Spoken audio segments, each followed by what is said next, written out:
González Solís. Somos la firma que se distingue por brindarte seguridad y calidad en el servicio. Con más de 40 años de experiencia y 120 especialistas te asesoramos en materia de contabilidad, impuestos, auditoría y legal. Conoce nuestros servicios. Contabilidad. Preparamos la contabilidad de su empresa de forma efectiva y optimizada, manteniendo una constante actualización que le brinde solidez y veracidad para la toma de decisiones. Auditoría. Trabajamos de acuerdo con las normas de información financiera internacionales para brindarle a su empresa seguridad y confianza de la situación económica de su compañía.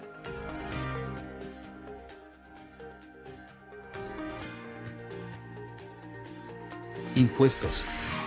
El objetivo principal de nuestro servicio es otorgarle la confianza y seguridad en el cálculo, revisión y presentación de las diferentes obligaciones fiscales de su empresa ante las múltiples instituciones reguladoras. Precios de transferencia. Analizamos detenidamente el mercado y el entorno económico, atendiendo las actividades comerciales entre partes relacionadas que fueron determinadas como si lo hubiesen hecho, entre partes independientes. Legal. Especialistas en derecho corporativo, orientados a definir el marco regulatorio más conveniente para la realización de las operaciones y proyectos de tu empresa. Cumplimiento de ley antilavado. Nuestro objetivo es brindarte la asesoría legal que te permita prevenir y detectar operaciones vulnerables que puedan incurrir con las reglas y obligaciones establecidas en la ley antilavado. Consultoría fiscal. Te brindamos una planeación estratégica integral en materia fiscal para la optimización de los recursos de tu empresa. Estamos por comenzar. Te invitamos a escanear el código QR para haceros llegar tus preguntas.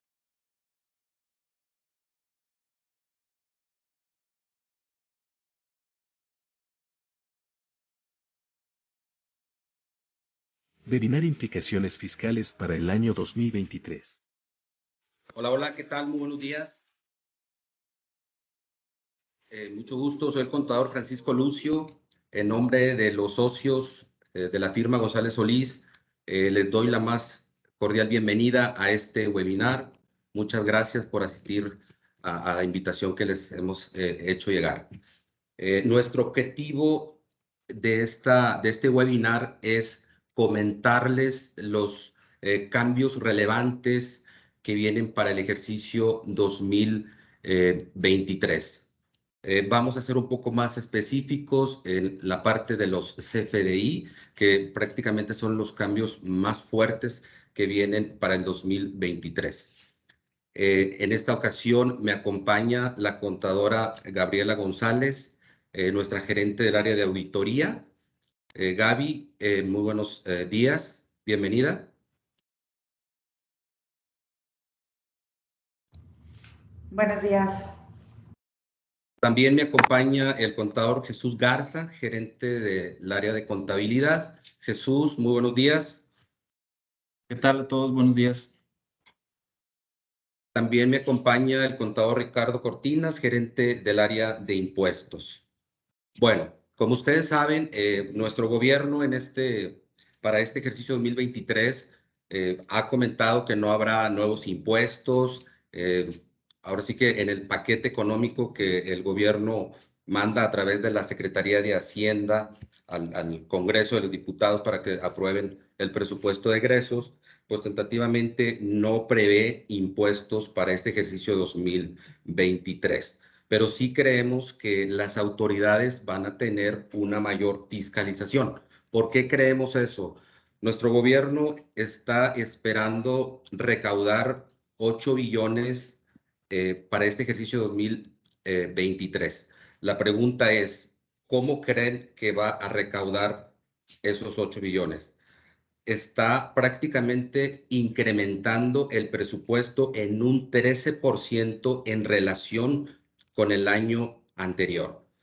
Si no hay nuevos impuestos, no hay incrementos, entonces lo que se espera es una mayor fiscalización en todos los sentidos con las diferentes autoridades. Entonces, por eso es muy importante que tengamos en cuenta y nos preparemos para que no nos agarre la autoridad y ahora sí que tengamos problemas fiscales si no tenemos todo bien soportado, bien amarrado en nuestras empresas. Lo que veremos en este webinar prácticamente serán los antecedentes de los CFDI, desde cuándo empezaron los CFDI aquí en México. La realidad es que México es uno de los pioneros en relación con esta implementación de los CFDI.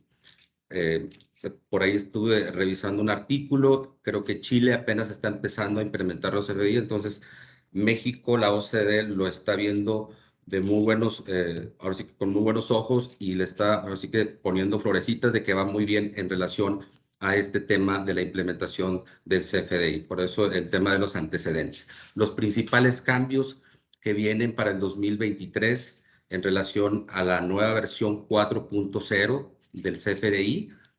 También vamos a ver diferencias entre una versión y otra de la 3.3 y la 4.0. Cambios también en la parte de la cancelación de los CFDI, también vienen cambios importantes. Y otro tema que no ha dejado de ser un problema son los complementos de carta aporte. Sigue habiendo mucho tema, muchas dudas de quién lo debe emitir, en qué momento, si voy a trasladar una mercancía aquí local, lo debo emitir o no debo emitir, etcétera. Entonces, vamos a comentar también ese tema y bueno, lo de la reforma laboral que les comentaba. Muy bien, vamos a empezar con los temas. Le cedo la palabra aquí al contador Jesús Garza para que nos empiece a hablar de los antecedentes de los CFDI. Adelante, Jesús. Muchas gracias, buenos días. Muy bien, pues como comentaba aquí el contador Francisco Lucio, vamos a comenzar con lo que son los antecedentes del CFDI, un poquito de historia. Voy a remitir a la filmina. Primeramente tenemos que en la línea del tiempo, en el 2004, el SAT creó la firma electrónica avanzada. En aquel entonces era conocida como la FEA, firma electrónica avanzada, y el correspondiente anexo 20, esto para servir como preámbulo para lo que era la facturación electrónica. Posteriormente, por ahí en el 2005 surge la primera factura digitalizada. En aquel entonces era CFD, no era CFDI, como lo conocemos actualmente, en su versión 1.0, y era una facturación a través de terceros. Por ahí en la línea del tiempo, el siguiente punto importante fue el 2011, cuando el uso electrónico ya es obligatorio en ciertos regímenes. Yo recuerdo que era, si mal no recuerdo, era para el sistema financiero en el 2011. Ellos ya estaban obligados a emitir un CFD. Por ahí luego en el 2014 fue cuando de manera obligatoria todos empezamos a emitir comprobantes fiscales digitales. Aparecen los recibos de nómina en su primer versión. Eso fue en el 2014. Luego entonces en el 2017 las versiones del CFDI 3.2 y 3.3 conviven para actualmente llegar también a otro periodo de convivencia que tenemos, que es el CFDI 3.3 y la versión 4.0. Siendo esto el periodo de convivencia en la 4.0 y 3.3, todo este ejercicio para entrar de manera obligatoria la versión 4.0 en ciertos conceptos a partir del 1 de enero del año siguiente, que lo vamos a ir viendo. Por ahí hay un paréntesis que hacer en el tema de la nómina, que es que se está ampliando el CFDI de nómina, su uso para el año que viene, hasta el 31 de marzo. Entonces, hasta el 31 de marzo podemos seguir emitiendo el CFDI de nómina en su versión anterior. No quiere decir que no podamos estar timbrando nuestras nóminas con la versión nueva. Simplemente es un periodo de convivencia. Yo creo que Bien. es muy importante ese tema, Jesús, puesto que muchos clientes se han confundido con esta prórroga. Pareciera que lo están entendiendo que la prórroga aplica para todo el CFDI y no es así. Es solamente para el CFDI de nóminas. Es importante que lo tengan ahí en cuenta. Bien. Continuamos.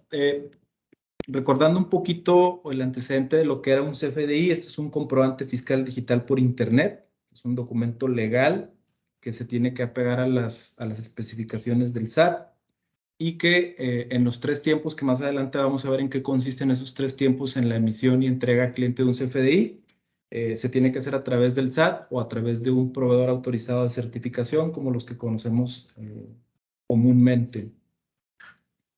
Pero, ¿por qué tenemos que hacer eso? ¿Dónde viene, en qué parte de la ley nos indica que tenemos que emitir un CFDI?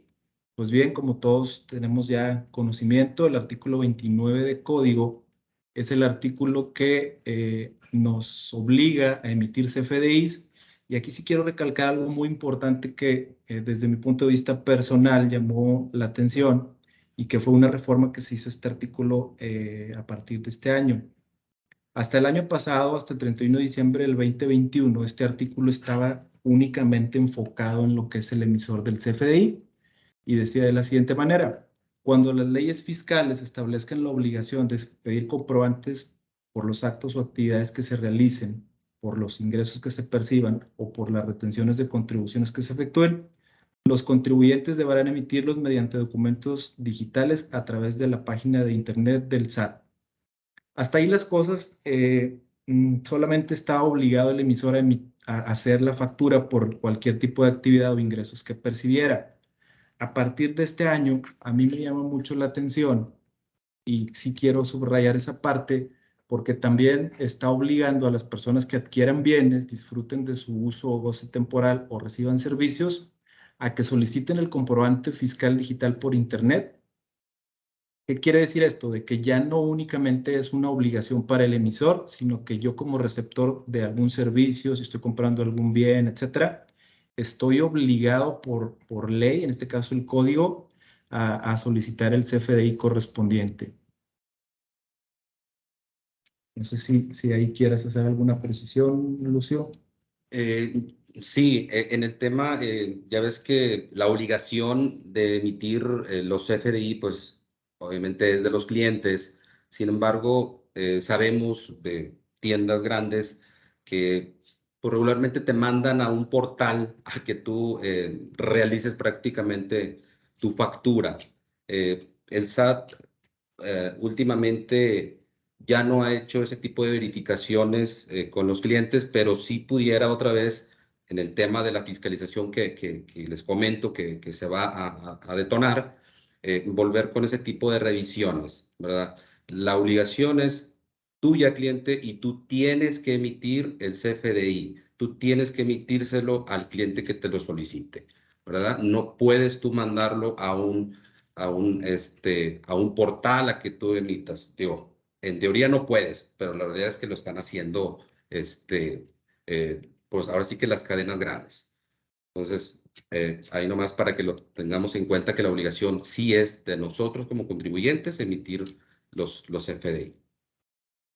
Sí, está bien interesante porque dentro de los 3 tiempos que conforman la emisión y poner a disposición un CFDI a un cliente, el primer tiempo es emites el XML, el segundo tiempo es lo pasas a certificación y eso que estás comentando es cómo pongo a disposición de un cliente mío ese CFDI y ya sabemos que al SAT ese tipo de prácticas no le gustan, que es precisamente lo que comentas de poner a tu propio cliente a que se loguee en una página y ponga los datos del ticket y emite la factura. Pero eso yo creo que ahorita lo vamos a abordar más adelante, más a detalle.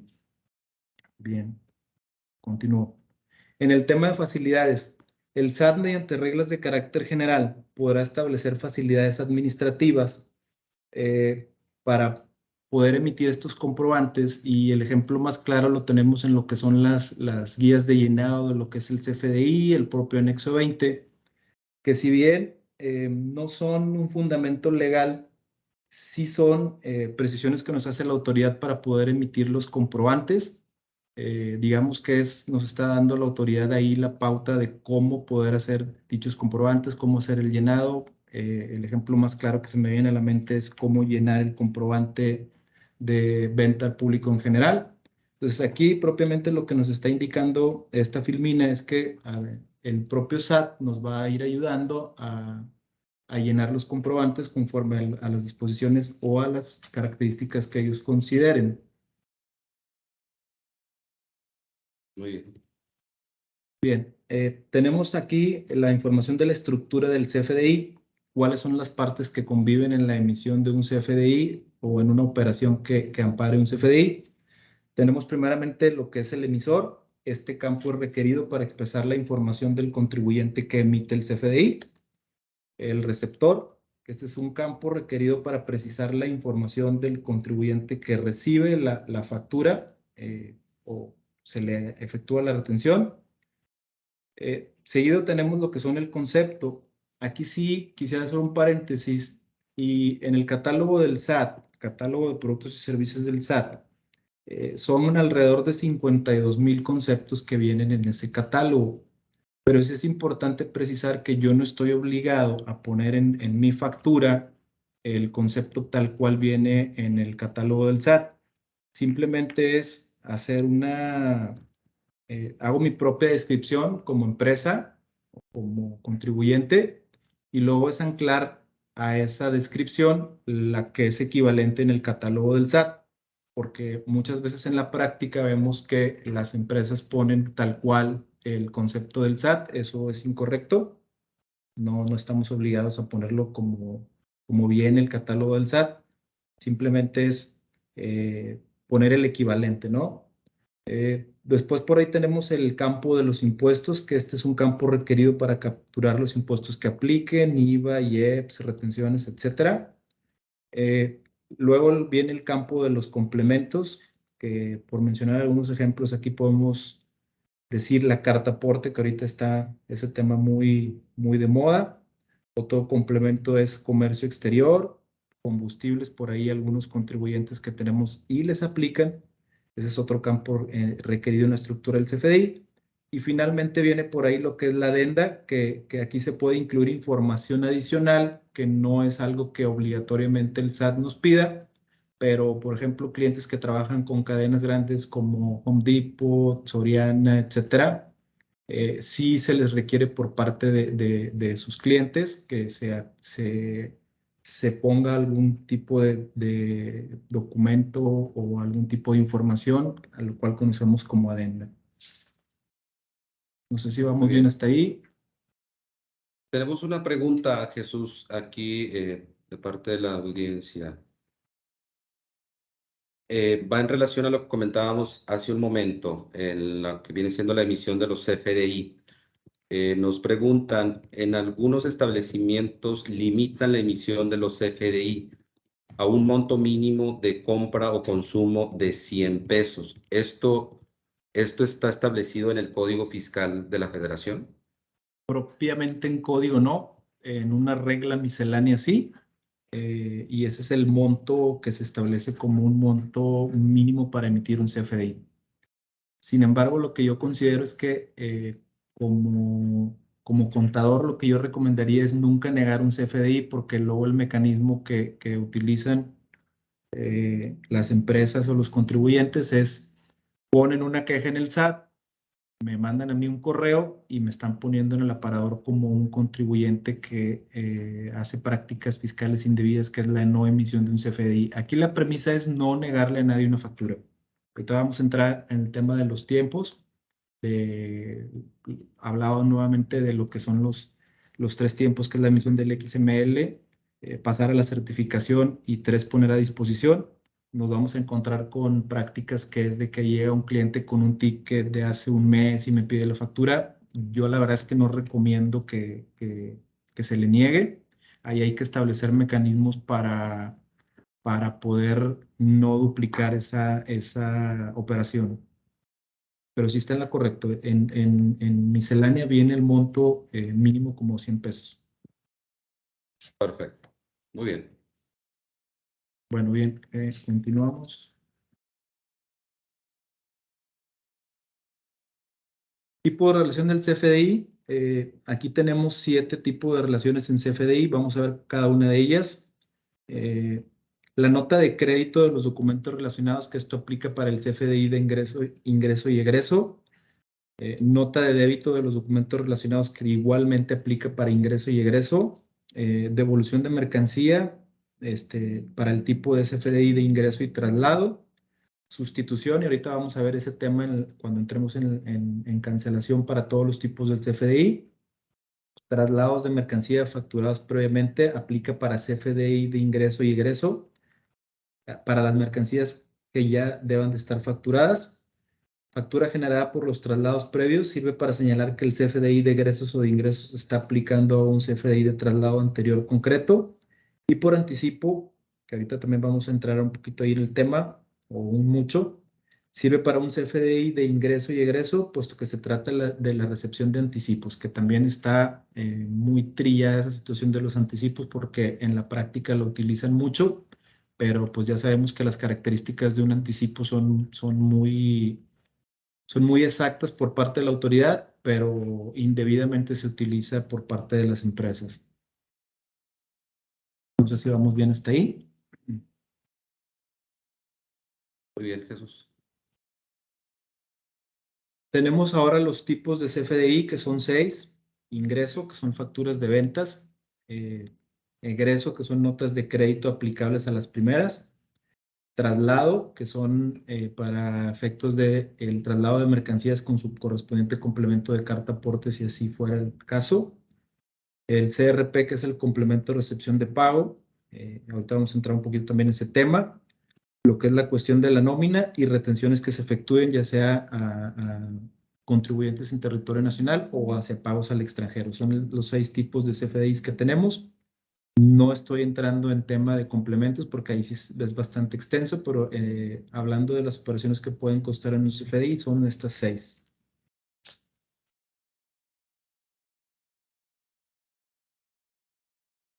¿Cuáles son los principales cambios en la versión 4.0? Aquí lo que nos tendremos que preguntar es, el emisor ya está el hilo negro descubierto. ¿Qué es lo que está cambiando ahora para poder emitir un CFDI en versión 4.0, concretamente hablando en la cuestión de ingresos? La pregunta sería, ¿qué información le tengo que pedir a mi cliente para poder emitir una factura a partir de la versión 4.0? Los nuevos datos que van a constar en el CFDI 4.0 o que tengo que plasmar por parte de mi cliente son el régimen fiscal, la razón social, el RFC, el uso del CFDI, código postal. Ahí la verdad es que el uso del CFDI es el único dato que tiene que definir el receptor, porque muchas veces en la práctica nos encontramos con que los clientes nos preguntan, o conocidos, de que, oye, ¿qué le pongo en el método de pago? Oye, ¿qué le pongo en la clave de producto o servicio? Señores, la verdad es que todo eso lo tiene que definir el emisor. Sinceramente, nada más el único dato que yo debo definir como receptor es el uso. Hasta ahí. Sí, sí quiero ser muy preciso en eso porque es prácticamente pan de todos los días ese tipo de situaciones. ¿Vamos bien hasta ahí? ¿Por qué la importancia, Jesús, Ricardo, Gaby, de ser muy precisos en el uso? ¿Por qué? O sea, ¿cuál es la consecuencia si yo no soy preciso? No sé, un ejemplo. Estoy comprando una maquinaria y resulta que me le ponen en el uso del CFDI gastos en general. Entonces, ¿cuál es la consecuencia que pudiera traer esto? Bien. Mira, desde mi punto de vista, si bien es un campo que se tiene que definir por parte del receptor, la cuestión del uso, si nos apegamos a las disposiciones fiscales y a los requisitos de las deducciones, desde mi punto de vista no tendría alguna implicación, digamos que delicada, el hecho de que me lo pongan en versión 3.3 por definir y sea maquinaria. Las reglas están muy claras para efecto de las deducciones e inversiones. Entonces, si lo tenemos debidamente clasificado en la contabilidad dependiendo del tipo de adquisición que se esté haciendo o inversión. Yo creo que esa parte no, aunque sí pudiera ser cuestionable por parte de la autoridad, sí se puede aclarar y darle el efecto que corresponde conforme a la disposición fiscal. No quiero decir que no le demos la importancia, pero muchas veces ni el propio contribuyente o la persona que está pagando por algún servicio o haciendo alguna inversión sabe.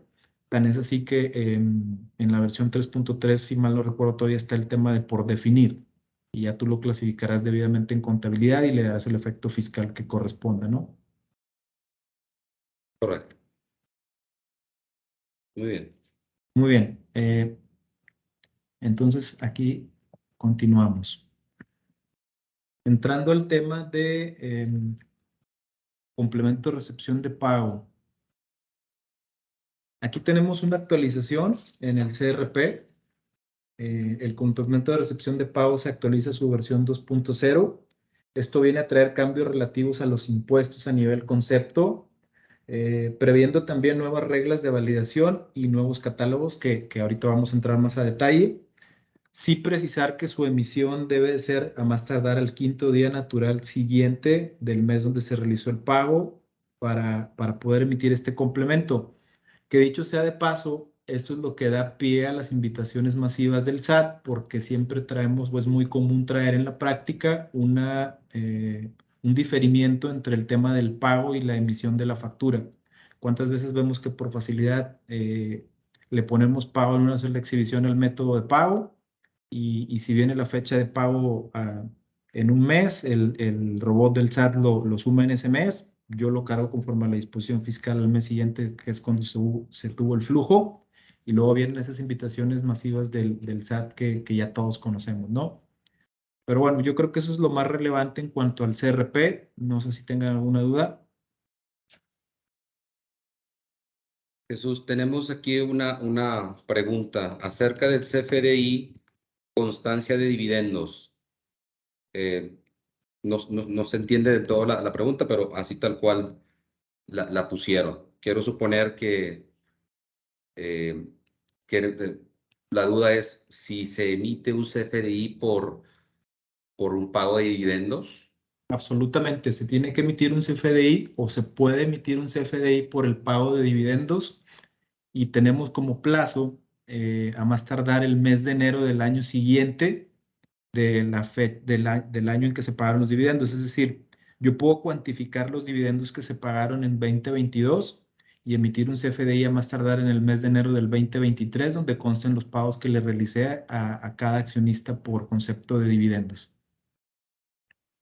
Muy bien, yo creo que eso es importante porque pues finalmente al accionista se le va a reflejar ese ingreso en su declaración anual en automático, ¿verdad? Y pues obviamente ahí es donde ya se estaría reflejando en dado momento el impuesto, ¿verdad? Sí, La sí, sí, retención y la el ingreso y la retención. retención, es correcto. Muy bien. Muy bien, pues le cedo la palabra aquí a mi compañero Ricardo Cortinas, quien nos va a compartir un poco más del CFDI en versión 4.0 en materia de comercio exterior.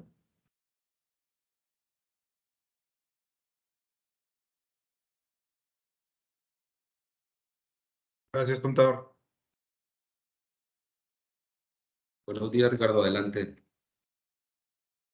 Buenos días para todos. Pues bueno, más que el CFDI y el comercio exterior, ahorita vamos a ver primeramente de manera general el cambio específico para el CFDI 4.0, ya que esto no es solamente para comercio exterior, sino que es un campo nuevo que se va a adicionar al CFDI. Es nuevo para este 4.0, no existía en el 3.3.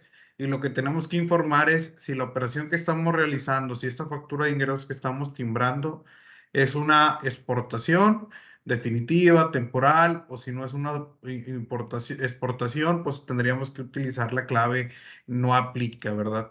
Ahí es un catálogo nuevo que se está añadiendo para este 4.0.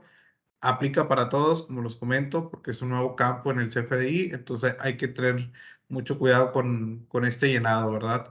A lo mejor en la mayoría va a ser no aplica y no vamos a tener ninguna obligación adicional.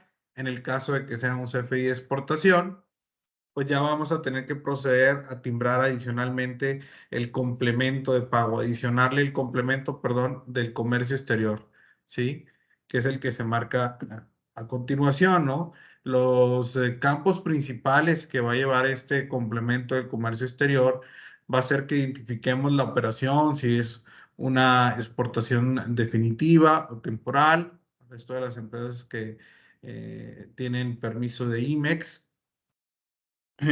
Vamos a tener que desglosar si las operaciones amparan los objetos de impuesto IVA, IEPS o algún otro impuesto adicional.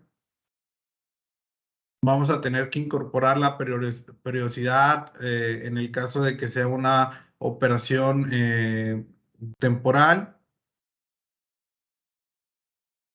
Y se adiciona el campo de objeto del impuesto a este complemento del comercio exterior.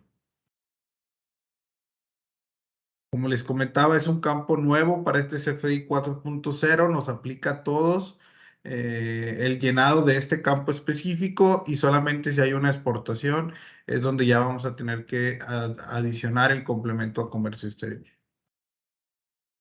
Muy bien, yo creo que además quisiera precisar el tema. ¿Por qué la autoridad empezó a emitir este CFDI para comercio exterior?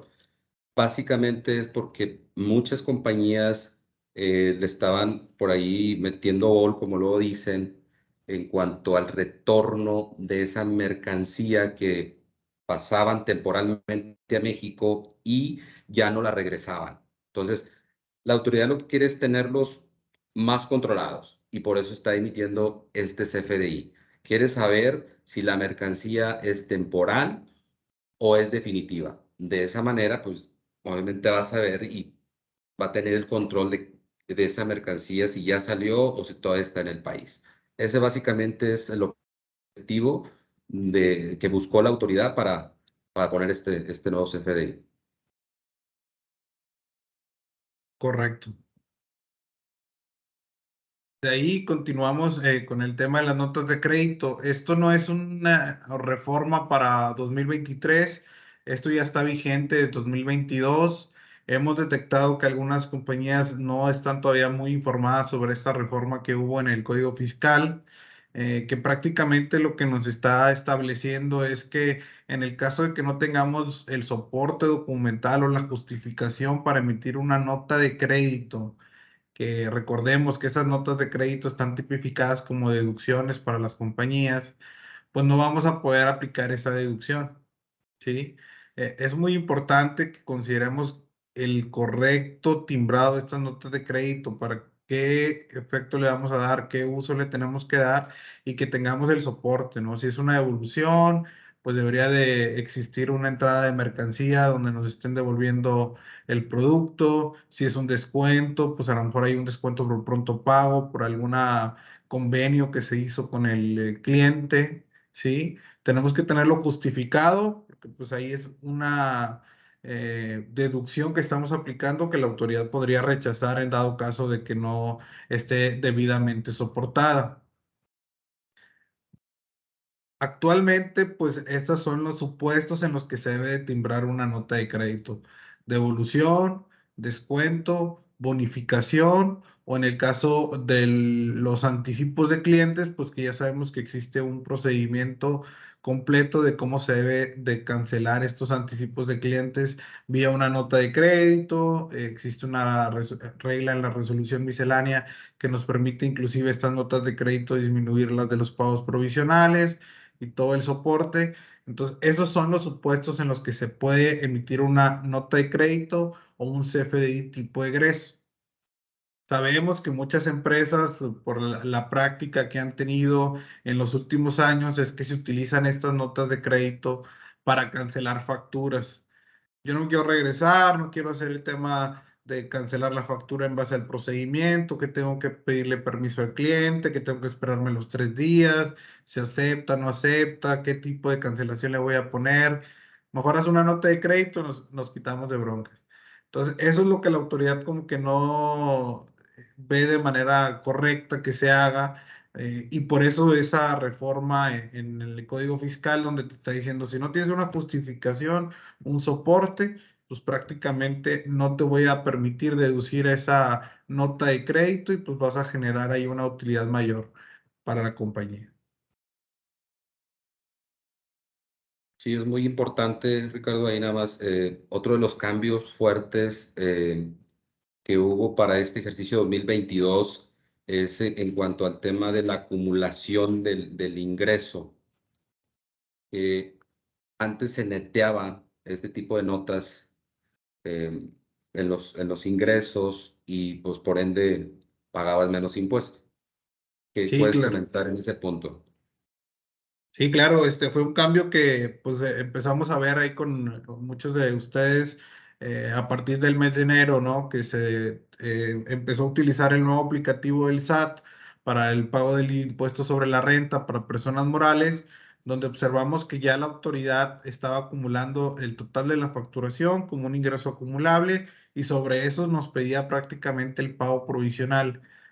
Muchos descuentos que se realizaban a nivel factura de ingresos y eso era lo que neteábamos al momento de la acumulación de ingresos y actualmente la autoridad, la interpretación que le está dando esos descuentos es, esto no es un neteo de ingresos, esto es una deducción, entonces tú contablemente lo tienes que separar y tú me tienes que pagar el impuesto sobre la renta, sobre el ingreso antes de ese descuento.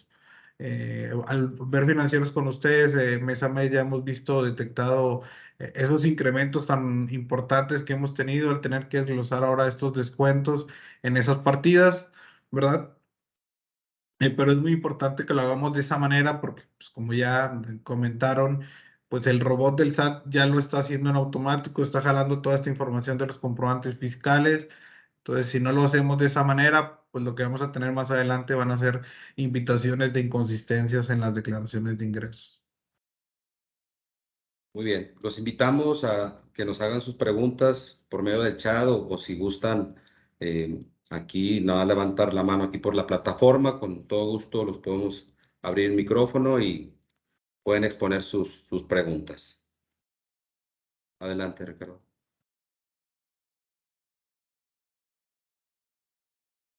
Pues bueno, también otro de los cambios para el 4.0 que ya comentaron, la eliminación de la clave de uso por definir.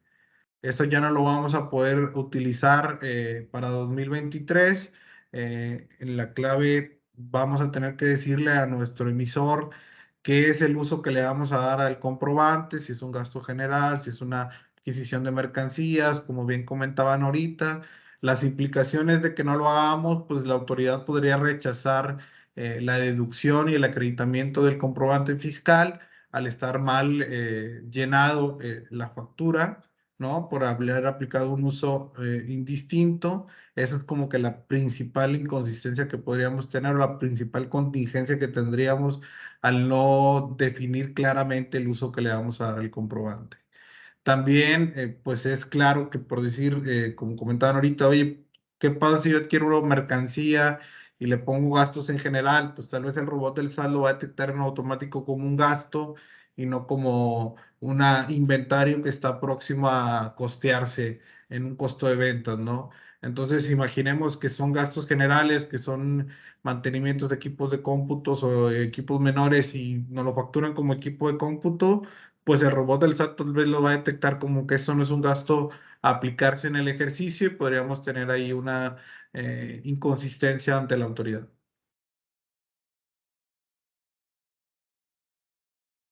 Muy bien.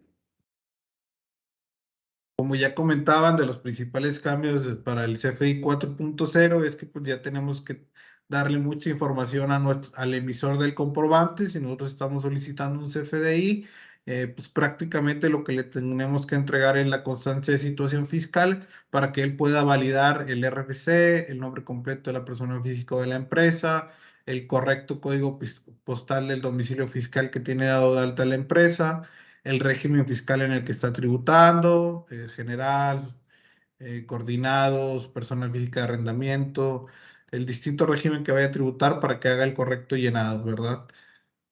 Entonces es muy importante que entendamos de que es clave que les entreguemos esas constancias de situación fiscal y que nosotros recabemos de los clientes esa misma información y de los empleados inclusive para el correcto llenado de sus comprobantes fiscales de nómina. Ricardo, en el caso cuando se emite un CFDI con un domicilio distinto, es decir, un ejemplo, una empresa que tiene varias sucursales o varios domicilios, ¿cuál es el domicilio correcto que debe de poner? En el dado caso que estén dadas de altas las sucursales,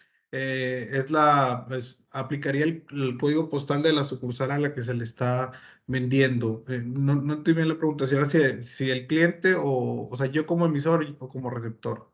Tú como emisor, El código postal correcto que debo de utilizar yo en mi factura es de la sucursal donde estoy timbrando ese ingreso, o en su caso, si lo estoy haciendo directamente de la matriz, de la matriz. Si la venta está efectuada en la matriz, en una sucursal, el código postal de la sucursal. ¿qué pasa si eres una persona física y tributas, vaya, en diferentes regímenes? Le das la constancia a, a la que te va a emitir el CFDI y te pone un régimen que, no sé, ¿cuál de los tres regímenes se va a poner? ¿Tienes rentas? ¿Tienes honorarios? ¿Tienes actividad empresarial? ¿Cuál es el que debe de ponerse en la factura? Sí, aquí hay que cuidar mucho, por si si yo soy la persona física que estoy tributando en arrendamientos, salarios, intereses, y voy a efectuar una deducción, por lo cual solicito un CFDI, yo le tengo que especificar, es importante que le especifiquemos al emisor para qué ocupamos ese CFDI, para que vaya relacionado a la actividad. Por decir, sabemos que el régimen de sueldos y salarios no tiene derecho a deducciones. Un régimen de arrendamiento tiene a pocas deducciones. Entonces, supongamos que es un tema de mantenimiento del inmueble arrendado, pues tenemos que solicitarle que nos generen la factura con el régimen de arrendamiento, que es en el que vamos a aplicar nosotros ese CFDI como una deducción. Muy bien, tenemos una pregunta, Ricardo. ¿Existe un límite para poder poner un activo a depreciar? Por ejemplo, una impresora que no dura más que un año, algunas veces, regularmente se mete al gasto. Ahora sí que, ¿cuál es el límite para considerarlo como un activo fijo? Realmente en la ley no viene marcado un límite menor de activos fijos, o sea, no viene tipificado un monto del cual se tenga que considerar activo fijo, es más la descripción de, pues prácticamente el activo. Si es un tema ese, a lo mejor lo más conservador es registrarlo como un activo fijo y en dado caso de que al año deje de funcionar, pues hacer la baja del mismo como una pérdida, ¿verdad? Porque ya no funciona, ya no es útil el activo fijo, entonces la ley nos permite hacer la deducción. Sin embargo, por los montos que comentan, pues a lo mejor lo ideal sería manejarlo como un gasto general de equipo de cómputo. Solamente lo que se sugiere es que se tenga un soporte de que hay un parámetro definido por la empresa que dice los activos son de tal monto a tal monto, para a partir de ahí se considera un activo fijo, para que en dado caso de una revisión tengamos un soporte de que no fue eh, por así decirlo, o sea, solamente sobre esa operación, sino que es un seguimiento que tiene la empresa, un control que tiene la empresa interno, ¿verdad? Muy bien.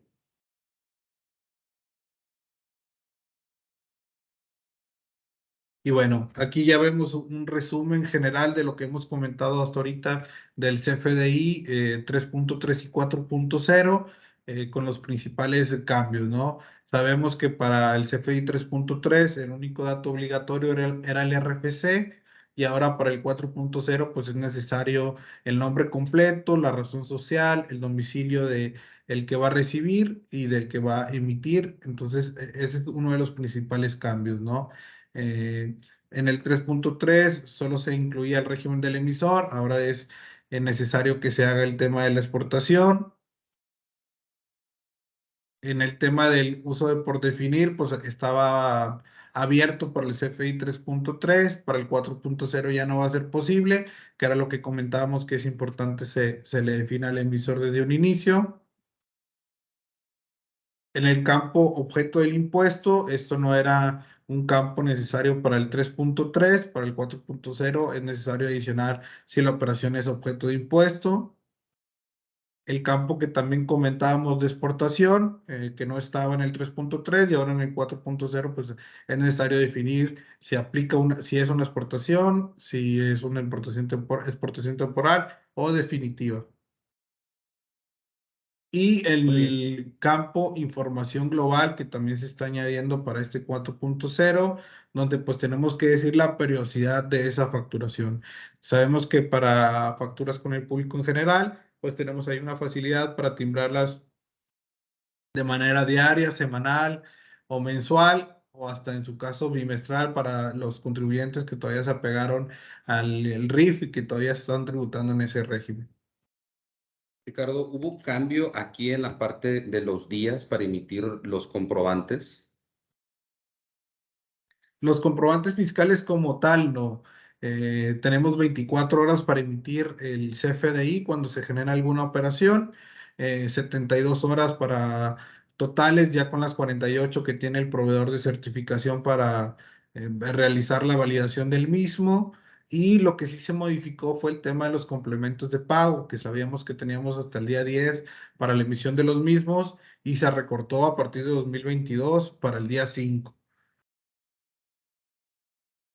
Sí, es importante ese cambio. Lo están acotando bastante ahí el tiempo y por lo que hemos visto en la práctica, sí hay eh, mucho atraso en solicitar esos complementos de pago. Es muy importante que se cuente con ellos, puesto que es parte del CFDI y que puede tener un efecto de no acreditamiento para efectos del IVA y no deducción para efectos del ISR.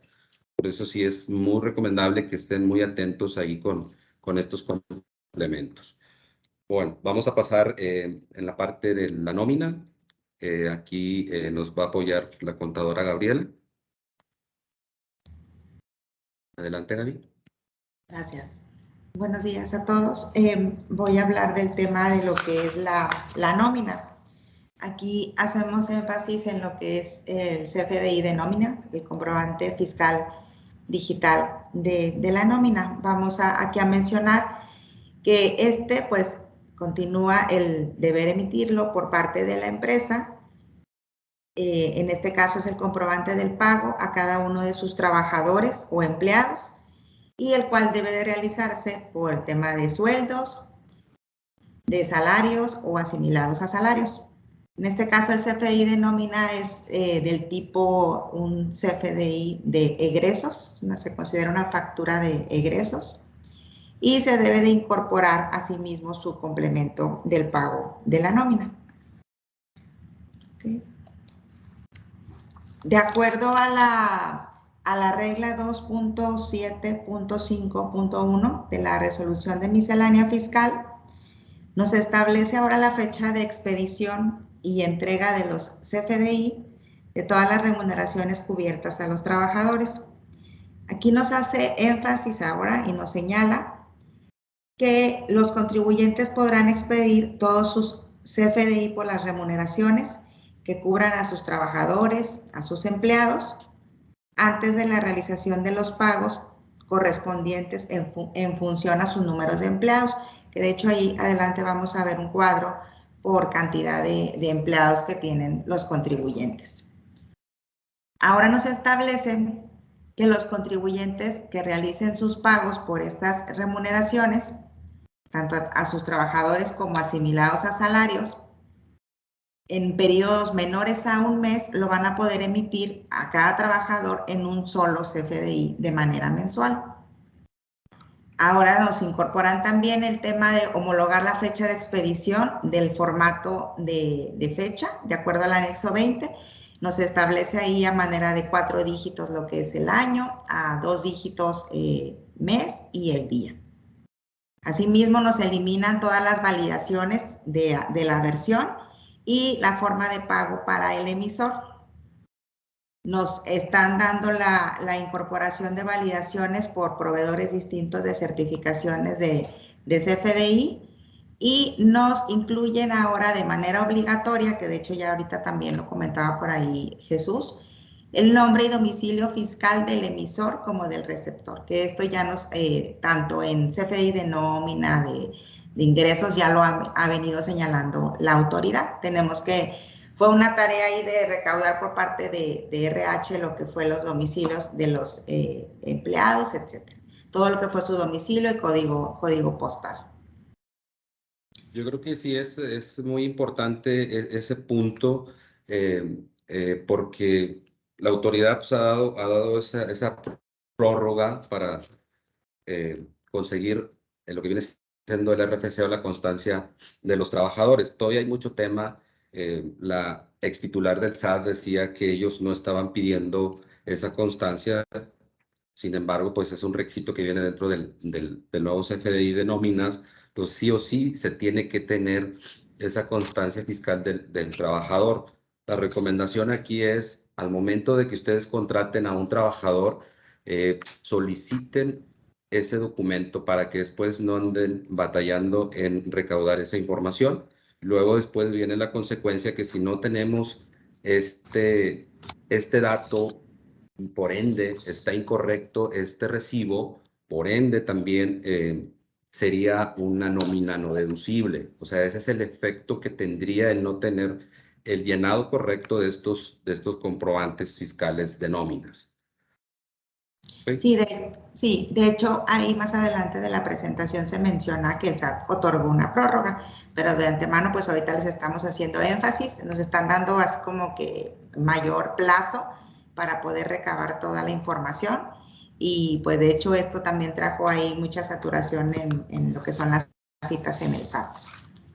Sí, pues de por sí no hay citas en el SAT y luego nos mandó esta nueva obligación, pues se saturó más el SAT.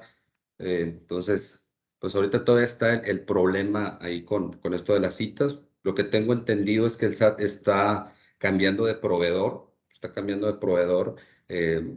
tecnológico, vaya, el que le maneja todo esto de las plataformas. Se espera que para el 2023 haya cambios en esto de las citas. Esperemos que así sea, porque la verdad es que está muy, muy crítico esto de las citas. Sí, por eso se recomienda en la parte de RH pedir como requisito, ahora sí, ya todas las nuevas contrataciones, esta constancia, porque nos va a agilizar y el tema de deducibilidad. ¿Okay? Aquí muestro lo que es un cuadro donde estamos poniendo el número de trabajadores o asimilados a salarios y aquí nos menciona para el hecho de en fechas posteriores a la realización efectiva de los pagos conforme a lo siguiente. De 1 a 50 empleados se tiene 3 días hábiles. De 51 a 100 se cuenta con 5 días hábiles. 101 a 300 empleados, lo que son 7 días hábiles. 301 a 500, lo que son 9 días. Y más de 500 nos otorgan 11 días hábiles. En este caso, las fechas de aquí señaladas se consideran como fecha de expedición y entrega de los CFDI de nómina, la fecha en que efectivamente se realizó el pago de la remuneración. ¿Okay? Aquí sí es importante mencionarlo.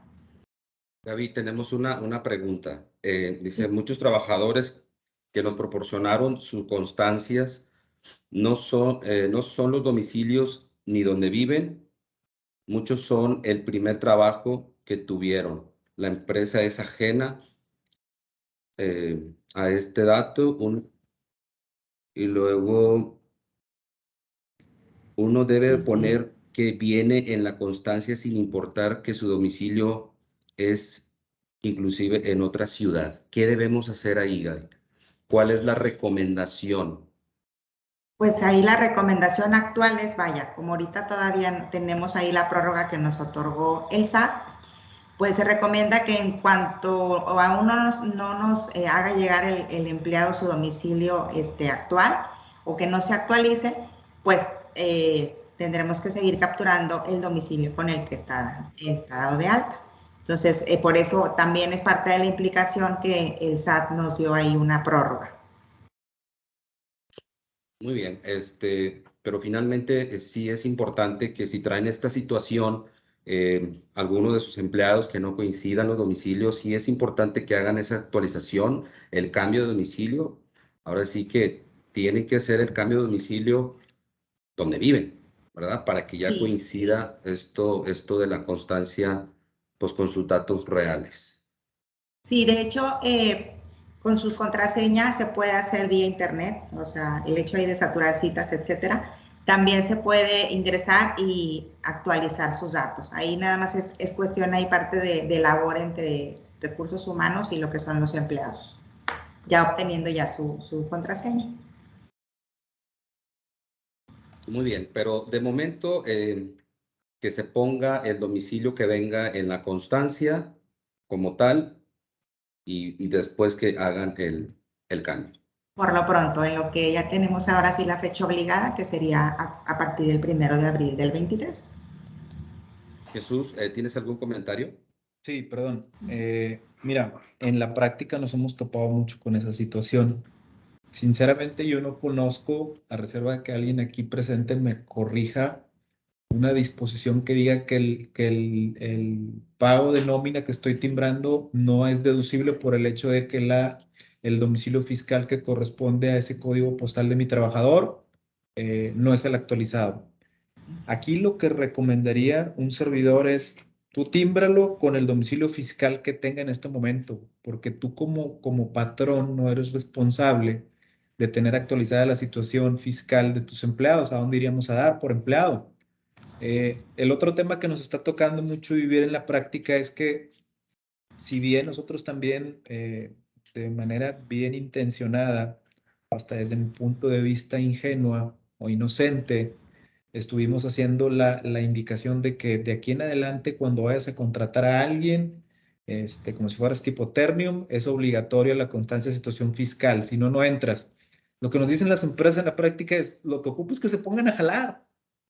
¿Sí me explico? Claro. Entonces traemos ese tema y que qué bueno que se aplazó la versión del CFDI 4.0 donde ya es obligatorio el código postal, pero yo respaldo ahí lo que comentaba Gaby, que es tú timbra con lo que tengas. Ya si el cuate no se actualiza o si se actualiza o lo que sea, pues tú ya estás cumpliendo. Porque en algunos portales fiscales hemos visto incluso hasta los memes donde dice, oye, soy el SAT y te pido la constancia de situación fiscal de tu trabajador que yo ya tengo. O sea, ¿de qué estamos hablando? Es Es algo simplemente un ilógico, ¿verdad? requisito, sí, su ilógico, es un requisito de deducibilidad que yo lo cumplo y punto. Pero yo no me voy a poner como patrón a decirle al cuate, oye, pues tienes la credencial de lector de donde vivías cuando vivías con tu mamá y ahora ya estás casado, vives acá. No, ya es deducible el gasto, simplemente no. Yo quise hacer ahí esa precisión porque la verdad es que fue pan de todos los días antes de que saliera o que se aplazara la entrada en vigor de esa versión. Sí, es correcto, Jesús. Definitivamente no se menciona como tal ahora sí que en la reforma ni en el código, que si no cumples con ese requisito, pues no va a ser deducible. Sin embargo, tocando otra vez el tema de la fiscalización que la autoridad puede empezar a realizar, creo que esto es parte del llenado de los CFDI incorrectos en dado momento, que la autoridad realmente quiera aplicar sus facultades. ¿Para qué? Pues obviamente para tumbarnos esa deducción. Entonces, por eso es la recomendación. En la medida de lo posible que puedan actualizar esta información, háganlo. Háganlo Sí. para que no tengamos ningún problema. O sea, aquí lo que queremos es prevenir para que ahora sí que el SAT pues, no tenga los elementos de cómo nos pueda tumbar esta deducción, ¿verdad? Sí, recordemos que algunas leyes las dan a conocer de manera optativa. Podrás o puedes, y posteriormente ya lo hacen obligatorio. Entonces, igual nos estamos previniendo precisamente el decir, bueno, proporciona el dato y ya tentativo en el 2023, ahora sí va a ser obligado. Entonces, ¿para qué llegar a esa fecha? Ok. Muy bien. Bueno, ok. En cuanto al CFDI de nóminas y su complemento, ahora nos señala que se puede incorporar, o sea, nos está diciendo, se puede incorporar el registro patronal y el cual, si en este caso la empresa cuenta con su registro, lo puede agregar. De hecho, nos va a pedir el número del registro patronal, serie, etc. O sea, nos está dando de manera optativa. Nos pide también que ahora se debe de incorporar el tipo de contrato laboral que se tiene con el trabajador, en el cual de hecho hay varias, nos da opciones de contrato por tiempo indefinido, por tiempo determinado, por proyecto, etc. Nos da ahí la opción de que debemos de incorporarlo. También nos agregan ahora el registrar la clave del régimen del empleador, es decir, si tenemos por sueldos, por asimilados a honorarios, asimilados de una AC, etc. Nos da ahí también para poderlo registrar. También nos habilitan el campo para registrar el nombre del departamento o el área. Es más, nos agregan también el riesgo que tiene el puesto donde se va a desempeñar. Que de hecho, por eso ahí el hincapié es que poder prevenir, porque recordemos que esto va y afecta a IMSS y prima de riesgo, etc. Entonces ahí ya nos está señalando hasta el nombre del puesto al que está perteneciendo el trabajador. Y nos da la opción cuando el tipo de nómina sea ordinaria, la clave de periodicidad debe de ser distinta a la clave 99. Y si el tipo de nómina es extraordinaria, pues la debemos registrar como clave 99. En este caso, se está hablando de la nómina de semana, nómina de catorcena, nómina quincenal, nómina mensual. Nos está dando ahí lo que ya nos van a estar pidiendo. Y aquí ya nuestra siguiente diapositiva. Así que nos deja complementar ahí un poquito el tema. Creo que va a haber varios detalles. Digo, está claro, cuando nos habla debe, es obligatorio, podrá, pues es opcional, definitivamente lo del registro patronal es opcional, todavía no es obligatorio, pero pues seguramente lo va a hacer más adelante obligatorio, porque lo que quiere la autoridad es amarrar lo que traemos en el IMSS con lo que traemos para efectos del ISR en las nóminas, ¿verdad? Entonces, aquí en lo que viene siendo lo que se incorpora de la clave del contrato laboral. Híjole, en la práctica nos hemos tocado que a veces ni contratos hay. Entonces, o si los hay, ya están muy desactualizados. Yo creo que aquí nos está poniendo a chambear un poquito la autoridad a tener esto en orden. Si no tenemos los contratos actualizados o no les tenemos contratos a todos los trabajadores, hay que tenerlos. Hay que tenerlos y definir qué tipo de contrato es, porque eso es parte del requisito que se va a ocupar para este complemento de nómina. El otro también en cuanto al régimen. ¿Qué va a pasar si algún trabajador llega con su constancia fiscal y resulta que en su régimen trae la actividad nada más de dividendos? Digo, de entrada lo vas a poner tal cual, pero obviamente le vas a pedir que haga la actualización. Hay que hacer la actualización de sueldos y salarios. En el caso que nada más reciba este tipo de ingreso, ¿verdad? Porque la mayoría, bueno, muchos traen por ahí dividendos, salarios, etcétera. Entonces, puede llegar a suceder esos casos. O sea, las recomendaciones, como se las den ahorita, así háganlo y timbren el complemento, ¿verdad? Pero sí la recomendación es que hagan el cambio, que incorporen si es sueldo, si es asimilado, etcétera. Ok.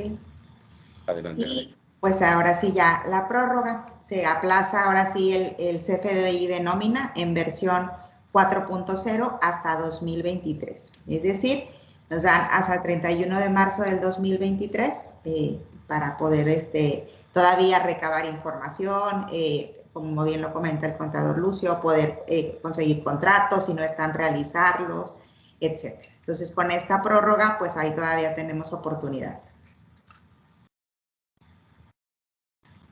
Muy bien, continuamos contigo, Jesús. Sí, gracias. Bueno, vamos a entrar al tema de la cancelación de los CFDIs. Es importante definir ciertos parámetros como lo son principalmente el motivo. La novedad en esta versión 4.0 en el tema de cancelación de CFDI es que hay que señalar uno de los 4 motivos por los cuales estoy cancelando mi comprobante fiscal, cosa que no existía en la versión anterior. Otra de las cosas que hay que definir aparte del motivo es el plazo y finalmente las sanciones a las que podemos ser sujetos derivado de no hacer correctamente este procedimiento. Entonces vamos a entrar en materia. Esta cancelación también considera el periodo de convivencia que está entre 2022 y 2023. Sabemos que puedo emitir un CFDI en versión 4.0 y ya me aplicaría este tipo de situaciones en 2022. Sin embargo, de manera obligatoria será a partir del 1 de enero del 2023 cuando se tendría que señalar el motivo derivado del cambio en la versión. ¿Cuáles son las causales por las cuales puedo yo cancelar un CFDI y de lo cual el SAT me va a pedir que se lo señale? No quiero continuar sin antes precisar que el tema de la cancelación, hay ciertas situaciones que se pueden presentar en las cuales no necesariamente tengo que hacer este procedimiento. Es decir, el tener un motivo de, más bien una aceptación del receptor. Y eso es para comprobantes que amparen operaciones por montos totales hasta de 1,000 pesos. Ahí no necesito contar con la aprobación del receptor. Otro tipo de situaciones en las que no necesito yo contar con la aceptación del receptor es un pago de nómina o cuando la cancelación se realice dentro del día hábil siguiente a la expedición. En ese tipo de situaciones no necesito contar con la aprobación del receptor para hacer mi cancelación de CFDI, ¿no? Entrando en materia, la primera causal, que es comprobante emitido con errores con relación. Explicado en español, esto quiere decir, emito una factura a un cliente y resulta que tuve un error en las características de la mercancía que le estoy facturando a mi cliente. Sin embargo, se la tengo que refacturar a ese mismo cliente. Estaría utilizando esta causal que es la 01, que corresponde a comprobante emitido con errores con relación. Y aquí viene la explicación que a diferencia de la versión anterior, lo que primero tengo que hacer es emitir el nuevo comprobante donde voy a relacionarlo a la hora de cancelar el comprobante que estoy cancelando, lo voy a relacionar con el nuevo comprobante y eso es lo que corresponde hacer en este tipo de cancelación que es la 01. No sé si alguna duda con esta causal.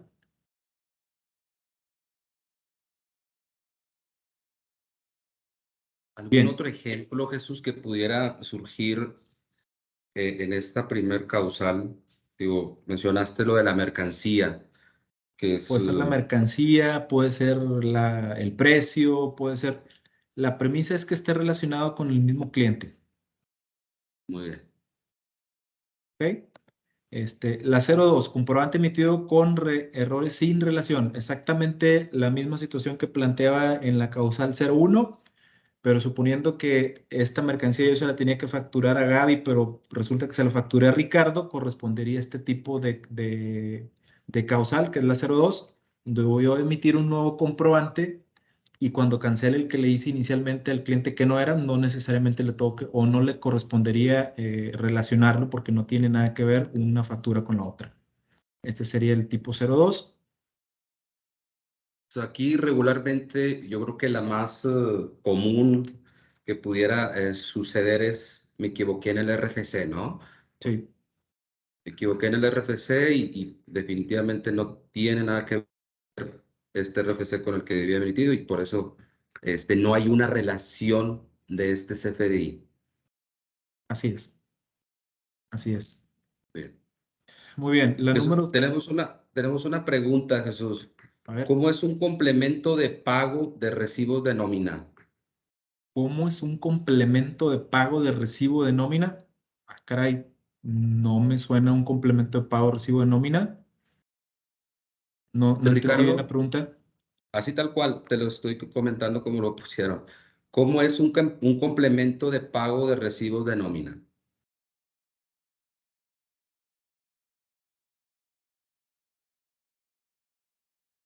Posiblemente se refiere a la estructura, Jesús, o sea, ¿qué elementos va a llevar ese complemento de recibo de nómina? Vaya, ya cómo está estructurado, es como lo estamos entendiendo, ¿ah? Entonces, creo que por ahí ya habíamos mencionado, bueno, ya habíamos mencionado los campos que trae el complemento de nómina. A lo mejor que aquí es... ¿Sabes qué? Digo, no sé si esté a lo mejor entendiendo mal la pregunta, pero en el nodo de método de pago, hasta la versión anterior, se debería registrar la clave pago en una sola exhibición del catálogo método de pago publicado en el SAT. No me suena que tengo, y en las formas de pago, pues las ya conocidas, cheque, transferencia, efectivo, etcétera. No me suena que exista un complemento de pago para nómina, a reserva de que Mira, esté entendiendo mal la pregunta. por aquí vuelvo a complementar la pregunta, no más bien, al emitir el recibo de nómina, en este ya va la forma de pago y Así por es. ende ese mismo funge como tal. Mira, ahí hay una cuestión bien importante y a lo mejor, ojalá y no me esté equivocando hacia dónde va la pregunta. Como este tipo de comprobantes tiene de por medio una retención, es muy común que nos manden una invitación masiva donde nos digan que la fecha de pago no corresponde con lo que yo puse en mi declaración como retención. Aquí sí es importante precisar que lo que la autoridad considera como momento de efectuar la retención es lo que le plasmo en fecha de pago a ese CFDI. O sea, no importa el periodo, si yo le pongo una fecha de pago específica, ahí es donde el SAT o el robot del SAT considera que yo hice mi retención. De Muchas hecho, veces hay... se agrega ahora fecha, o sea, el periodo y luego la fecha de pago. O Así sea, es. independientemente es el periodo. Fecha de inicio, fecha fin y fecha de pago. Muy bien, Muy continuamos. bien, continuamos. Causal 03. No se llevó a cabo la operación, simplemente es facturé una mercancía o un servicio, no se realizó la operación, se cancela el CFDI y se le pone esta causal. Es no realicé la venta, prácticamente. Bien, 04, operación nominativa relacionada a una factura global. Híjole, aquí sí voy a dar mi punto de vista muy personal. Es muy común que en establecimientos con venta al público en general, mi cliente inicialmente no me pide una factura y se lleve únicamente el comprobante simplificado o nota de venta. Sabemos que en la cuestión de emisión de CFDIs y puesta a disposición de mi cliente hay tiempos. Sin embargo, insisto con mi recomendación muy personal de no negar a un cliente una factura cuando venga y me la pida 10 días después o al mes siguiente, etcétera, para no caer en una práctica fiscal indebida considerada por el SAT, que es el negarle a tu cliente una factura. Más bien acá habría que establecer algún mecanismo para efectos de no duplicar dicha venta. Pero en este caso, lo que está indicando aquí el SAT es que debo de poner esta causal cuando yo haga una factura global donde incluí un ticket que posteriormente vengan y me pidan factura. Lo que señala aquí la causal es cancela esta factura y vuelve a emitir otra restando esa operación que ya vas a facturar a un cliente en lo individual. Desde mi punto de vista es algo impráctico porque me estaría implicando el hacer una cancelación de una factura donde a lo mejor yo puse 100 operaciones, nada más por una que va a venir y me pide un cuate de factura por 200 pesos. Entonces aquí sí yo lo que recomendaría es establecer un mecanismo distinto para efecto de no duplicar la operación o la venta que voy a declarar, pero sin tampoco negarle a mi cliente su factura. Y esa ¿Pero qué sería la tipo que... de mecanismo, Jesús, recomendarías? Pues ahora sí que, la verdad, si no llega a figura, dale la factura, 200 pesos, punto. Porque me va a costar más posiblemente el volver administrativamente a timbrar. Esto comúnmente se da con establecimientos al público en general donde las operaciones no llegan a figura. Hemos visto empresas que dicen, ¿sabes qué? No me importa, son 200 pesos, yo se la doy. ¿Por qué? Porque prefiero eso y pagar 200 pesos de venta de impuestos más en ICR y en IVA que el ponerme a cancelar una factura global y reexpedirla. Eso es un mecanismo, Otro mecanismo es restarlo de la venta de ese día donde me están viniendo a pedir nuevamente la factura. Esos son los dos así a saber que de bote pronto se me ocurren, pero sí es algo, desde mi punto de vista, complejo el tener que facturar operaciones de, imagínate, empresas como Home Depot, donde una persona viene y me pide una factura días después y yo ya facturé. Es a lo que iba en esta causal, que es la 04. No sé si hasta aquí quedó claro. Muy bien, Jesús. Se vuelve algo impráctico, pareciera, ¿no? En Así la es. operación del día a día, pero pues así está la regla, así está la reforma. Hay que tratar de aplicarla lo más que podamos. Definitivamente hay que tomar esas consideraciones, como bien lo comentas. O sea, si es un comprobante que no amerita gran pago de impuestos, pues lo recomendable es emítelo, ¿verdad? Emítelo. Así es. Vamos a entrar ahora en el tema de multas, no cancelar los comprobantes fiscales que correspondan, hacerlo con una causal que no corresponde o fuera de los plazos. Esto implica una multa según el código desde un 5% y hasta un 10% del monto de cada CFDI que se haya cancelado indebidamente o no se haya cancelado. Esto es para que lo tomemos muy bien, mucho en cuenta, ya que hasta el día de hoy no me ha tocado ver una multa por este tipo de situación, pero no descarto que a partir del año que viene vaya a ser una situación que se vaya a estar presentando cada vez más. Muy bien. Finalmente, plazo, señores. Inicialmente, el SAT estaba previendo en el código el darnos únicamente el ejercicio vigente donde yo expedí una factura para efecto de poderla cancelar. Posteriormente, a través de regla miscelánea, habilitaron hasta el 31 de marzo del año siguiente, que es el plazo de declaración anual para las personas físicas, y 30 de abril para las personas, para personas morales y 30 de abril para las físicas, para poder efectuar la cancelación de una factura del año anterior. Actualmente hay una regla que me faculta todavía para poder cancelar facturas de años anteriores, y tenemos que ponernos muy vivos en esta situación porque tenemos hasta el 31 de diciembre, según esta regla que está aquí en pantalla, para poder cancelar facturas de años anteriores. Sí, solo sí, cumplo con los supuestos que aquí a continuación se enlistan y que prácticamente es decir, tener la aceptación del receptor, presentar declaraciones complementarias que correspondan y ahí les encargo, ¿no? No es fácil el procedimiento, sin embargo, sí se puede hacer para que lo tomemos mucho en cuenta, que el plazo pues cada vez está más cerca para poder cancelar facturas de años anteriores. Esto sin mencionar que también es una práctica fiscal que hemos visto que el SAT considera como una, digamos que alerta, ya que es el tipo de prácticas que hemos visto que las empresas que se dedican a realizar facturas o vender facturas es lo que hacen, cancelar facturas de ejercicios anteriores, para que lo tomen mucho en cuenta. Ahí está la regla de que se puede, y ya a partir del siguiente año vamos a tener nada más el plazo hasta que presente mi declaración anual para poder cancelar mis facturas. No sé si fue claro ahí la información. Esto sí es muy importante, Jesús. ¿Qué otro mecanismo pudiéramos en dado momento utilizar si no pudiéramos hacer este proceso que tú nos estás mencionando?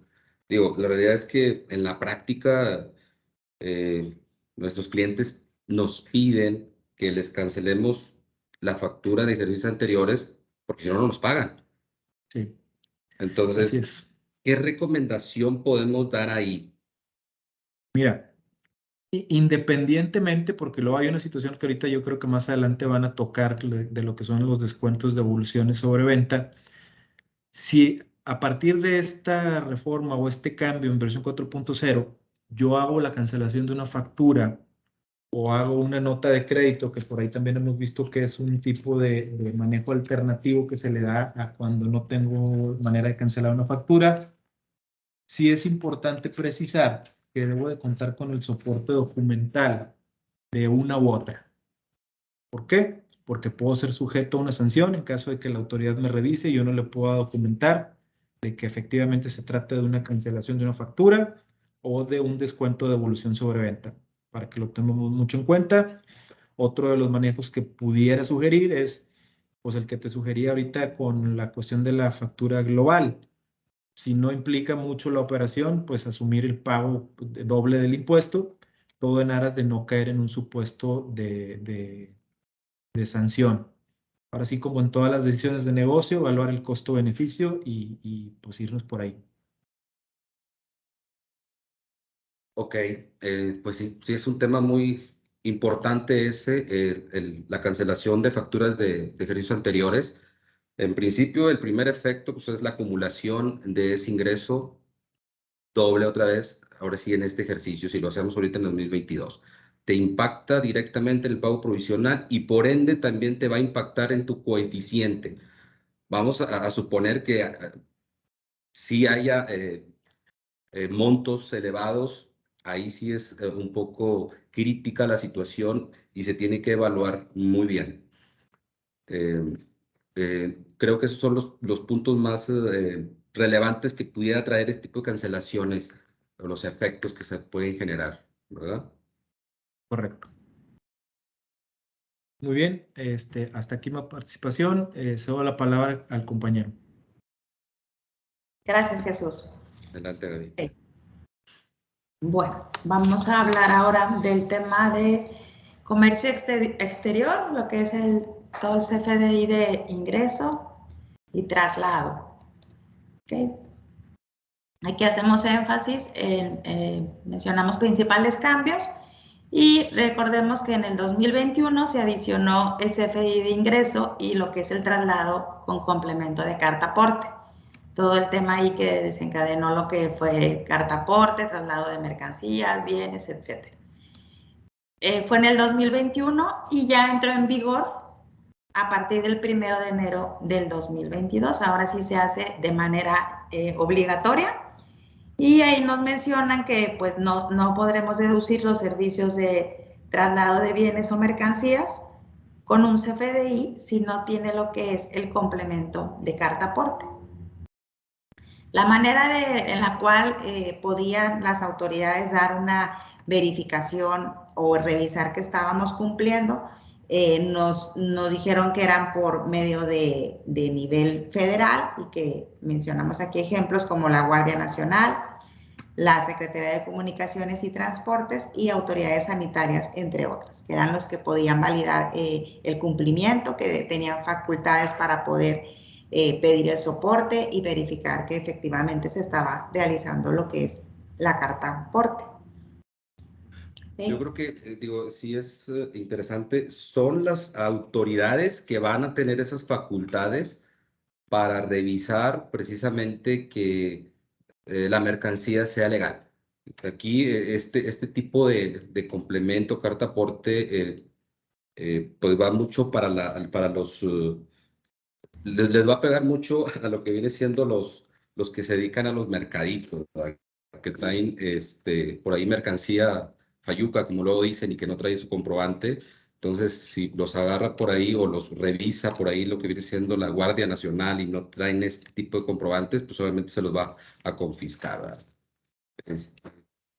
Es lo que veo, o sea, prácticamente va muy dirigido a ese tipo de clientes, porque pues, la realidad es que las empresas siempre han tenido su comprobante, simplemente ahorita nos están obligando a que hagamos esta carta aporte, pues nada más para tener ahí como que sí, el comprobante.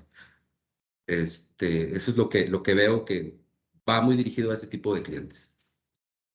Sí. Ok, quienes nos hacemos otra vez énfasis en quienes están obligados a emitir lo que es el CFDI de la carta aporte, pues es el propietario. Finalmente, el que va a dar un comprobante, que es el poseedor, o sea, que es el dueño de la mercancía o bien que se está trasladando, que es el propietario.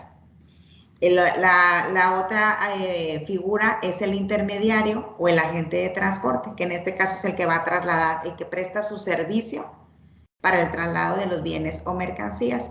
Obviamente va a tener un contrato donde estableció el servicio con el cliente para poderle trasladar esa mercancía. Y este CFDI es del tipo ingreso con el complemento de carta aporte. En este caso, el prestador de servicio de transporte, cuando ya haya sido contratado para el traslado de bienes o mercancías en territorio nacional, es el que lo debe de portar precisamente por si le toca una verificación en el traslado, va a contar con ese soporte. Bien. Aquí hacemos énfasis o solamente aclaramos qué se entiende por bienes o mercancías. El bien, pues es en sí los bienes muebles de una persona que forman parte de su patrimonio. Y mercancía, ahí estamos hablando ya ahora sí de un cliente que es del tipo comercial, es decir, que va a ser un intercambio por el cual se va a obtener un ingreso. Entonces aquí nada más hacemos hincapié y lo aclaramos. Nos dan la facilidad para lo que son los traslados locales, es decir, que ahora nos da la facilidad de poder emitir un CFDI de ingreso sin complemento de carta aporte, obviamente nada más apegándose al instructivo que nos señala el CFDI en su regla 2.7.1.52. Esto nada más es en local, lo que es que no pase a temas de jurisdicción federal, o sea, no carreteras federales, como lo señalábamos anteriormente. Eso nada más son los locales. Muy bien. Los invitamos a que nos manden sus preguntas aquí por el chat o pueden hacérnosla aquí mismo en vivo y en directo. Con gusto los atendemos. Cualquier duda, por más mínima, háganoslo saber. Muy bien, adelante. Exacto.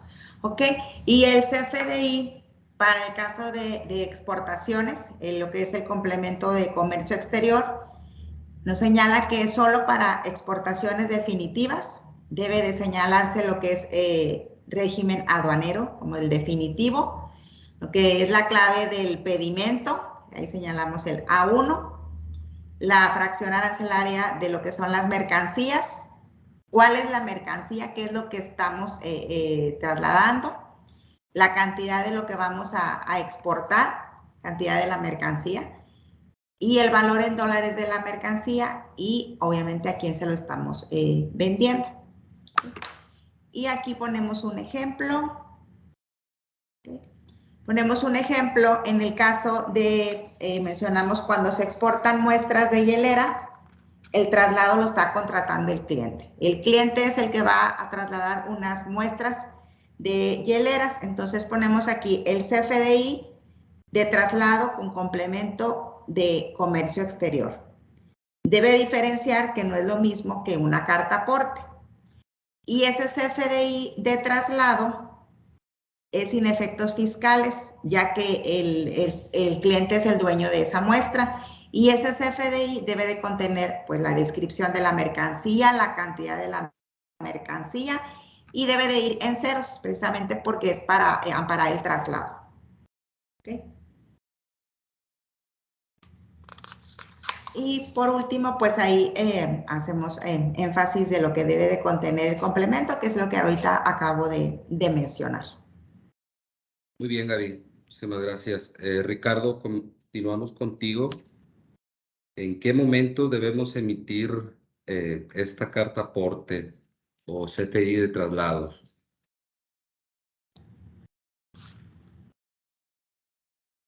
Claro, contador, digo, ya lo vimos un poquito ahí con la contadora Gaby, ya nos explicó ahí estas obligaciones del tema de la carta aporte, complemento carta aporte. Aquí lo que tratamos es de esquematizar un poquito más para que nos quede un poquito más claro. En este ejemplo, en este esquema, estamos hablando de una empresa que entrega su mercancía por jurisdicción federal con medios propios, es decir, con sus propios camiones, no contrata un transportista tercero, lo hace con sus propios medios. Entonces, lo primero que tiene que hacer es emitir el CFDI de ingresos. Ese sería el primer paso. Posteriormente, tiene que emitir un CFDI de traslado. Y al ser por jurisdicción federal, no nos aplicaría la facilidad que nos comentaba ahorita la contadora Gaby, por lo que es necesario para soportar el traslado de esa mercancía, para amparar la posesión de esa mercancía, se emita el CFDI de traslado con complemento carta aporte. La facilidad prácticamente es del complemento, no del CFDI total. Si lo hacemos por medios locales, aún así tenemos que emitir un CFDI de traslado sin complemento carta aporte. En este caso, al ser jurisdicción federal, pues tenemos que hacerlo con complemento carta aporte. El transportista, chofer de nosotros, va a hacer el traslado de la mercancía y en cualquier momento del traslado, pues la autoridad responsable, que ya nos comentaba ahorita la contadora Gaby, va a poder hacer la verificación de la mercancía que coincida con el CFDI de traslado con complemento carta aporte. ¿Sí? Recordando, esta es entrega por medios propios con jurisdicción federal. En el caso de entrega por medios propios con traslados locales, pues ahí solamente vamos a emitir el CFDI de ingresos, el CFDI de traslados para mover la mercancía, sin necesidad de emitir el complemento carta aporte en base a la facilidad que ya nos comentaba la contadora. Y pues la autoridad va a tener el derecho de hacer cualquier validación solamente del CFDI de traslado en el traslado de esta mercancía hasta su destino final. Igual, entrega por medios propios, pero ahora con traslado local. Es necesario emitir CFDI de traslado, pero no es necesario adicionar el complemento carta aporte, que es donde más información nos piden, ¿no? Ahora pasamos a una entrega con transportista por jurisdicción federal. En este caso, la empresa propietaria de la mercancía va a emitir su CFDI de ingresos. El transportista nos tiene que emitir a nosotros un CFDI de ingresos donde nos esté realizando el cobro del servicio.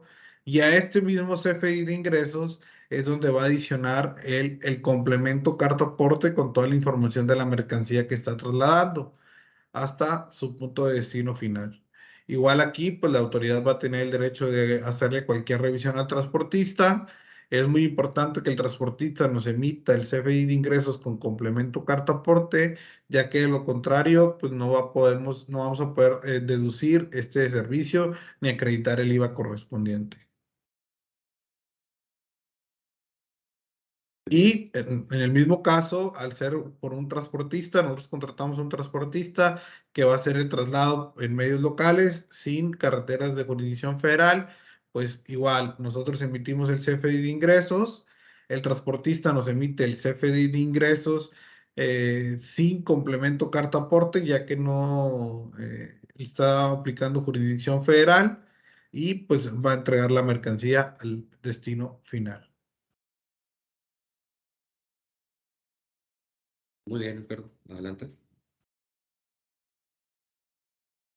Ya nada más terminamos con el tema de las multas y sanciones por no expedirlos, no expedir o no acompañar la representación impresa del complemento carta aporte de 760 a 14,000 pesos. Si no expido o no entrego o pongo a disposición de los clientes el CFDI con complemento carta aporte de 17 a 93,000 pesos. Y para efecto de los contribuyentes que tributen en el RIF, que no expidan o no entreguen al cliente de 1,490 a 2,960 pesos. En agosto de este año se publicó la última prórroga a este tema del complemento carta aporte. Es una prórroga que está dando un poquito de flexibilidad en el tema de las multas, más no de la comprobación de la mercancía o deducibilidad de acreditamiento del IVA. Entonces es importante que aun y cuando no se tenga toda la información, no se emitan de la manera 100% correcta, se estén emitiendo estos comprobantes, ya que, como les comentamos, si el transportista no nos da este CFDI con complemento carta aporte, ese servicio no es deducible ni acreditable. La prórroga no es a la no emisión, sino a las multas y sanciones por la incorrecta emisión. Muy bien, Ricardo. ¿Alguna duda o pregunta? Con todo gusto nos la pueden hacer llegar. Vamos a continuar. Finalmente, traemos aquí el tema de lo que viene para el 2023 en el sentido de la reforma laboral. Como ustedes ya se han dado cuenta seguramente por ahí en las redes sociales o en los diferentes medios electrónicos que existen, se prevé esta reforma en cuanto a los días de vacaciones. Se está ampliando los días de vacaciones de 6 a 12 días por año. También se prevé la disminución de la jornada laboral, es decir, de 8 a 7 horas, es lo que se prevé en esta reforma. Por ahí también hay un beneficio para aquellos trabajadores que tengan hijos, del nacimiento de sus hijos. Pues antes, hasta el 2022, se les está dando hoy días, ahora sí que tomen 5 días para que estén ahí en compañía de su esposa, o en caso de que haya una adopción, pues para que tengan ese tiempo de convivencia. Ahorita se está incrementando a 20 días conforme a esta nueva reforma que viene para el 2023. Como les comentaba, este tipo de fiscalización que prevemos de parte de las autoridades, pues va muy relacionado con todas las obligaciones que ya tenemos en el Código Fiscal. Una de las obligaciones que entró en vigor a partir de este año 2022 es lo del beneficiario controlador. ¿Qué es el beneficiario controlador? El beneficiario controlador, lo que busca la autoridad es saber quién realmente es el que dirige o el que se lleva los dineros de esa compañía. Es la realidad. O sea, quién realmente está llevando los dineros de esa compañía. Esto finalmente ya lo venía implementando en la parte de la ley antilavado. Ahora lo está aterrizando acá a las empresas. Entonces, básicamente lo ha hecho, lo está haciendo pues, por aquellas empresas factureras, ¿verdad? De que tienen prestanombres y que pues finalmente esos socios no son los dueños de esas compañías, no, los dueños de las compañías son otras personas terceras, y a esos son los que quiere llegar el SAT. ¿Quiénes son los beneficiarios de estas compañías que se están llevando los recursos? Entonces, esa es una obligación que hay que tenerla, es una obligación, no es un opcional. Entonces, sí hay que tenerla. La autoridad puede pedírnoslo en cualquier momento. Básicamente es, ahora sí que un estudio, un cuadernillo donde le digamos paso por paso la estructura de cómo estás llevando a cabo tus operaciones en la empresa y obviamente la estructura accionaria, cómo está compuesta tu compañía. También otro de los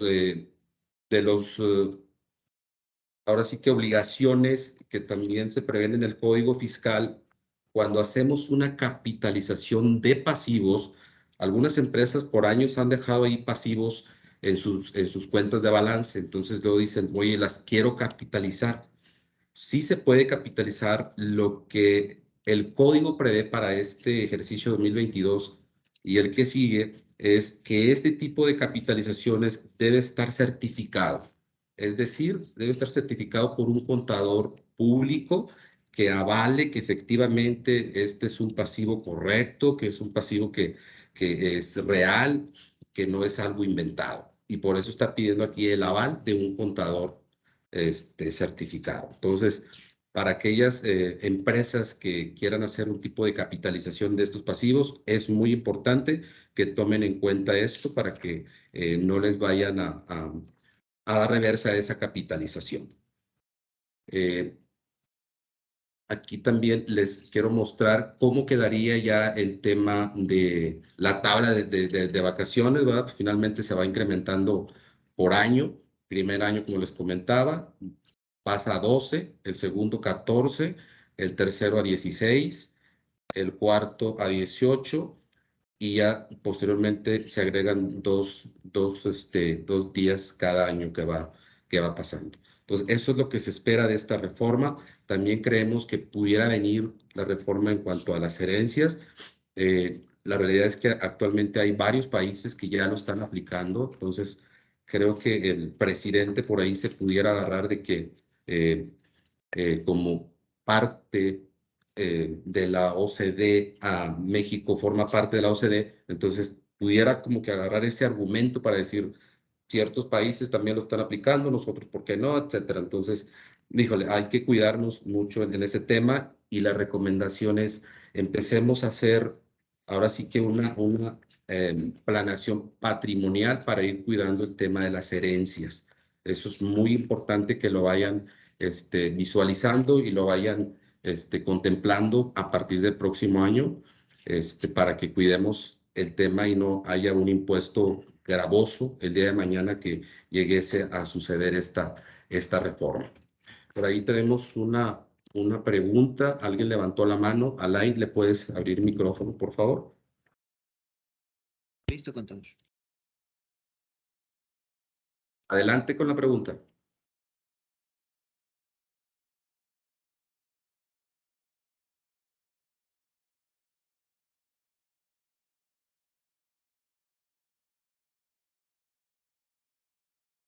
Adriana, adelante con tu pregunta. ¿Levantaste la mano?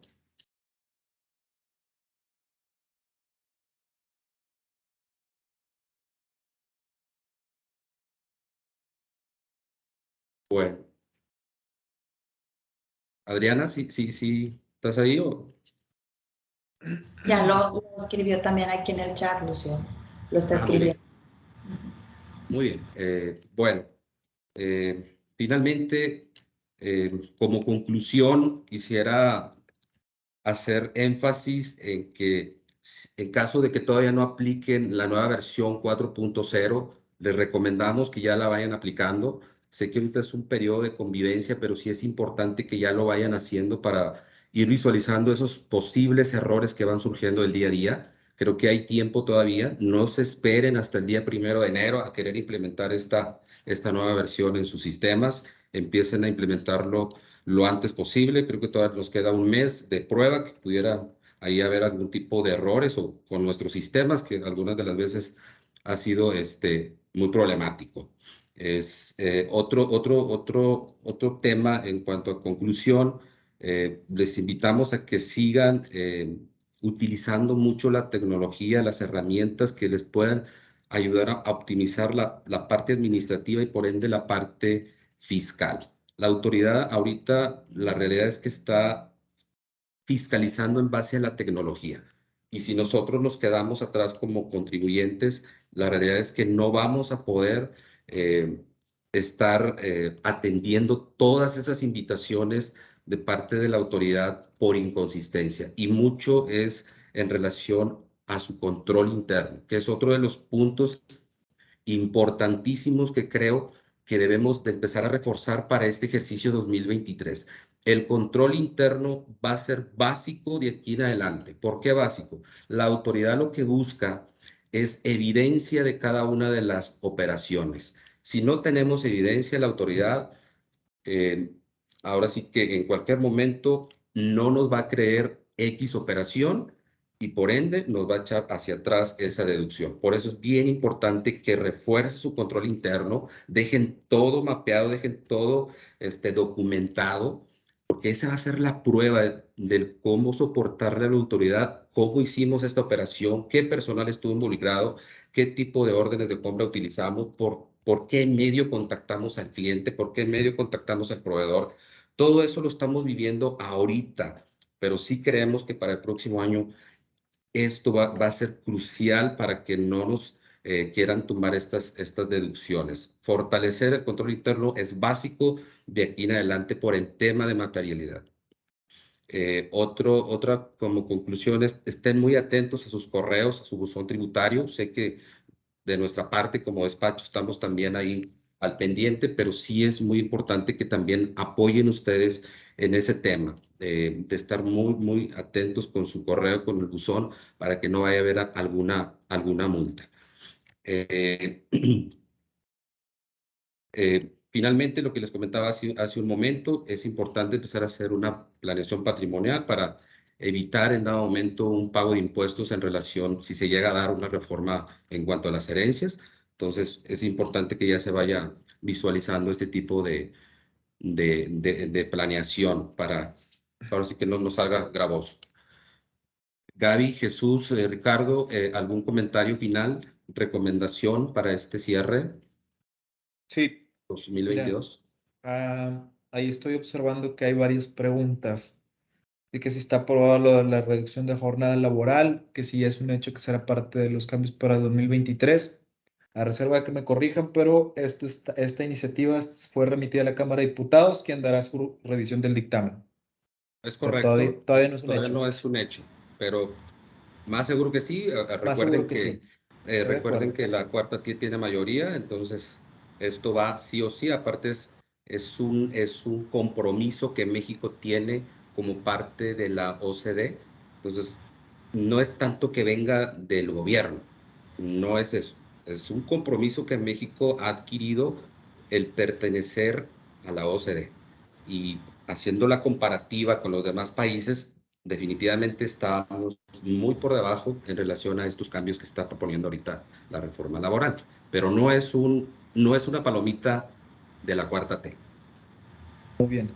Ahí veo, yo también opino igual, que va más que va a ser sí que no. Ahí veo otra pregunta que ya contestó una compañera, que la tabla del factor de integración de sueldos para el IMSS se verá afectada para este cambio, absolutamente, por los días de vacaciones. Finalmente, comentar que esta nueva disposición, en caso de aprobarse, no prevé un esquema de transición. Es decir, trabajadores que actualmente están devengando cierta cantidad de vacaciones, al entrar en vigor esta reforma, definitivamente va a haber un cambio y habremos quién en lugar de vacaciones ya vamos a tener incapacidad por maternidad, para que lo tengan ahí previsto. Pues yo creo que de mi parte sería solamente agregar eso. Voy a hacer ahí una precisión. Están ahí preguntando en el chat por el tema de vacaciones. Ahí preguntaban. Sí, ahí sí va a haber cambios porque hay que actualizar lo que es el sistema en cuanto a la cantidad de vacaciones, en cuanto a la prima vacacional y por ende también el factor de integración, porque pues obviamente lo integran percepciones fijas, entonces va a cambiar y pues va a cambiar el factor de integración global. Entonces sí va a traer ahí varios cambios que habría que actualizar lo que son los sistemas donde se están determinando lo que es la nómina. Pues finalmente, pues espera también la reforma del nuevo incremento del salario mínimo para el próximo año, que todavía no ha salido por ahí. La Comisión de Salario no lo ha sacado, pero pues también va a ser otro efecto que hay que contemplar a principios del año que viene. Y pues obviamente estos cambios que también van a afectar en el factor de integración, ¿verdad? Ricardo, ¿algún comentario final? Solamente la última duda que tenían ahí, que ya no aclaramos lo del CFE de traslado. Preguntaban ahí si tienen que tenerlo dado de alta en la constancia de situación fiscal. No, o sea, el tema del CFE de traslado lo puede emitir cualquier contribuyente. O sea, es una obligación que tiene el contribuyente al hacer traslados por medios propios. Entonces no es necesario que lo tengan ahí en la constancia.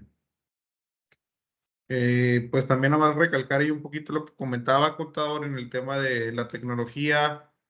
Pues hemos tenido ahí bastantes invitaciones, yo creo que en todas las áreas de aquí de la firma, por el tema del robot de los comprobantes fiscales. Entonces es muy importante que estemos claros con todos estos cambios de los comprobantes fiscales para evitar ahí cualquier inconsistencia. Claro, definitivamente es muy importante y parte de la clave, por eso hice mucho hincapié en el control interno. El control interno es básico, todos los errores, todas las inconsistencias que las autoridades nos están mandando, muchas cartas de invitación, que prácticamente es su forma de recaudar y lo está haciendo a través de las cartas de invitación, pero básicamente son por errores de nuestra propia gente. Necesitamos fortalecer el control interno, preparar a la gente administrativa, la que recibe las facturas de proveedores, la que emite las facturas, para que vayan de una forma correcta. Nosotros estamos para apoyarles de la mejor manera, pero sin embargo el día a día, pues ahora sí que es la gente operativa. Nosotros ya llegamos a lo mejor que un día, 2 días después, pues ya las operaciones ya se realizaron. Es bien importante que con toda confianza puedan apoyarse con nosotros para que las cosas se vayan realizando de una manera correcta y tratar de disminuir estas discrepancias que día con día nos han llegado bastantes invitaciones. Entonces, esperamos de parte de la autoridad que sigan llegando bastantes invitaciones en el próximo año, sigan realizando auditorías de gabinete, auditorías domiciliarias, pero ahorita lo que le está funcionando a la autoridad son estas cartas de invitación. Definitivamente les está funcionando, y como le digo, el presidente tiene un gran reto en cuanto al ingreso que pretende recaudar para subsanar todos los gastos que trae, que principalmente son 3 rubros, lo que veo que es donde se quiere gastar ese presupuesto del presidente, en sus grandes proyectos, el Tren Maya, parte del aeropuerto, y también le está asignando por ahí al bienestar, o sea, los programas sociales. E insisto, es un tema político, lo que el presidente quiere es darle dinero a la gente para tenerla contenta y para poderse seguir manteniendo en el poder. Si ya no tenemos más preguntas por aquí, muchísimas gracias por estar aquí al pendiente, por atender nuestra invitación. Si nos llegan más preguntas, les estaremos contestando directamente a sus correos. Finalmente, pues muchísimas gracias a todos. Saludos.